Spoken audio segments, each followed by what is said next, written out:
אוקיי, שלום לכולם.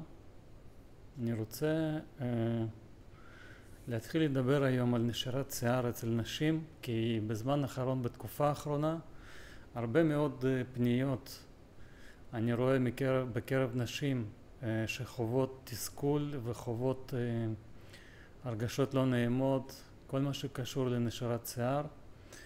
אנחנו עוברים כרגע תקופה קצת מאתגרת במדינה, אם זה מלחמה, אם זה חגים, זאת אומרת זה גם אין יציבות, זה או שמחה או עצב, זה כל הזמן כזה תנודות כאלה מאוד קיצוניות, וזה הרבה פעמים משפיע על נשים בעיקר, ונשירת שיער היום היא תופעה מאוד מאוד נפוצה. אז אני רוצה להתחיל בזה שקודם כל הנשירה היא מאוד טבעית אצל בן אדם, פשוט במקרים מסוימים הגוף שלנו מגיב כמו כל איבר אחר, יכול להגיב לתופעות של סטרס או לחץ או כל מיני שינויים הורמונליים או כל מיני דברים כאלה. הוא גם יכול להגיב בנשירת השיער. כדי לטפל בתופעה הזאת תמיד צריך להסתכל בשורש הבעיה ולא לטפל בסימפטום עצמו. יש נטייה אצל הרבה נשים תמיד לרוץ ולטפל דווקא בסימפטום. הן מחליפות שמפו, מחליפות לא יודע, כל מיני סבונים או קרמים שהן מורחות על השיער, ולא מסתכלות לשורש הבעיה. אז אני חיברתי את המדריך הזה כדי לעזור לכם וכדי להבין את הסיטואציה, וסתם לתת לכם עוד איזה מבט על הבעיה הקיימת. בעצם מה הגורמים העיקריים יכולים להיות לנשירת שיער? אני מדבר פה נשים בגיל 40 כי זה קהל יעד שלי, אבל זה יכול להיות בהחלט לכל אישה ולכל אדם בכל גיל. אז אצל נשים בגיל 40 פלוס יש תהליך טבעי של שינויים הורמונליים. בגיל הזה כבר הרבה נשים מתחילות לחוות את השינוי הזה.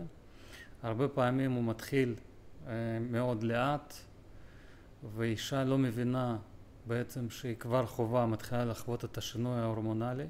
היא חושבת פתאום סתם היא לא שולטת על עצמה באוכל, או שפתאום היא מתחילה, לא יודע, להזדקן או כל מיני כאלה. אבל בסך הכל יש שינוי בגוף, ועל זה צריך לשים לב. זה גם יכול להיות חוסר תזונתי. אנחנו חיים היום בעידן שכל הפירות וירקות שלנו הם ריקים מחומרים תזונתיים, לכן מומלץ מאוד לקחת תוספי תזונה. פשוט צריך לדעת איך לעשות את זה ובאיזה אופן. מאוד מאוד מאוד השיער שהנשירה היא תלויה במתח נפשי ולחץ.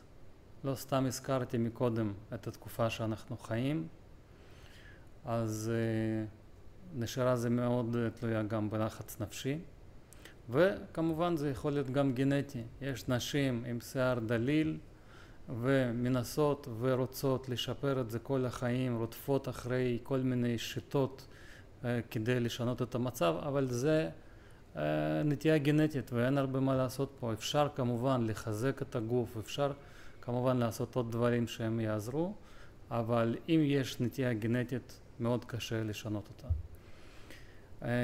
ממה מתחילים? קודם כל צריך להבחן את המצב כדי בכלל להתחיל את הטיפול בזה. כמובן אני ממליץ תמיד לעשות בדיקות דם לחוסרים תזונתיים. זה יכול להיות ברזל ב12, אבץ, ויטמין D, זה יכול להיות בלוטת התריס וכאלה. הערכה הורמונלית, גם לבדוק אם מדובר על אישה שמזמן לא עשתה את הבדיקה הזאת, או שפתאום מתחילה להרגיש סימפטומים נוספים בנוסף לנשירת שיער, ונשים בדרך כלל יודעות על מה אני מדבר. אז מומלץ מאוד לפנות לרופא משפחה, לבקש את הבדיקה ההורמונלית. הערכת בריאות זה הקרקפת. לפעמים יש איזושהי דלקת, ובעצם לא קשור לשום שינוי הורמונלי ושום תזונה או חוסר תזונתי, אבל יש בעיה דלקתית בקרקפת וזה מה שגורם לנשירה. הגוף שלנו מאוד מושפע ממה שאנחנו אוכלים, כמובן גם השיער. לכן מומלץ להגביר את המזונות, תמיד מגבירים את התזונה בדברים או במזונות שיכולים לחזק דווקא את השיער, לחזק את הבריאות. יש פה רשימה, אתם תעברו עליה, אז אם זה אבוקדו, אגוזים וכולי.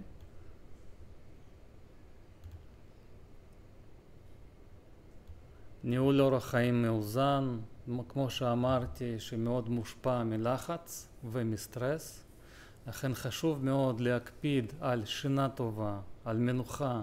הגוף חייב לנוח. אם אנחנו נמצאים כל הזמן בלחץ של חדשות ואנחנו במרדף של חדשות וטלוויזיה ועיתונים, אז הגוף לא נח. את לא מספיקה לנוח, עד כמה עייפה, וזה מאוד משפיע. מומלץ מאוד לעשות מדיטציה, להרגיע את הגוף, לעשות פעילות גופנית שהיא גם מאוד מורידה את הורמון הקורטיזול, שבעצם זה הורמון הסטרס, הורמון הלחץ. ההורמון הזה הוא מכווץ את הגוף, הוא מכווץ את השרירים. מאוד מומלץ לעשות נשימות, יש כל מיני טכניקות של נשימה שיכולות לעזור. יש טיפול טבעי לנשירת שיער, יש שמנים אתריים וצמחי מרפא. שמן קוקוס לדעתי הוא הכי מומלץ פה, אני מאוד אוהב אותו. אגב, השמן קוקוס הזה הוא גם אנטי דלקתי והוא טוב מאוד גם לעור וגם לשיער, גם לפצעים אגב הוא גם יכול מאוד לעזור.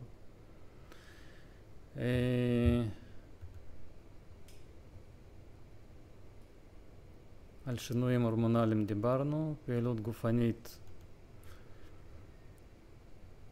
גם דיברנו.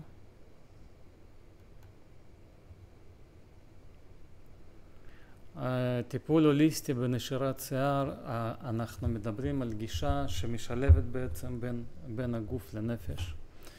זה שני דברים שהם לא מנותקים אחד מהשני, ומאוד מומלץ תמיד לאזן ביניהם.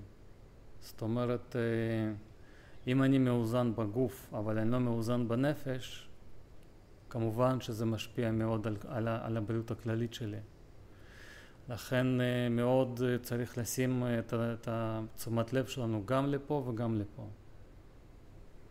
מאוד עוזר דיקור סיני, גם כל מיני שיטות סיניות שאנחנו מכירים היום שגם מאוד עוזרות. ואפשר כמובן לפנות גם לטיפול מקצועי, לעשות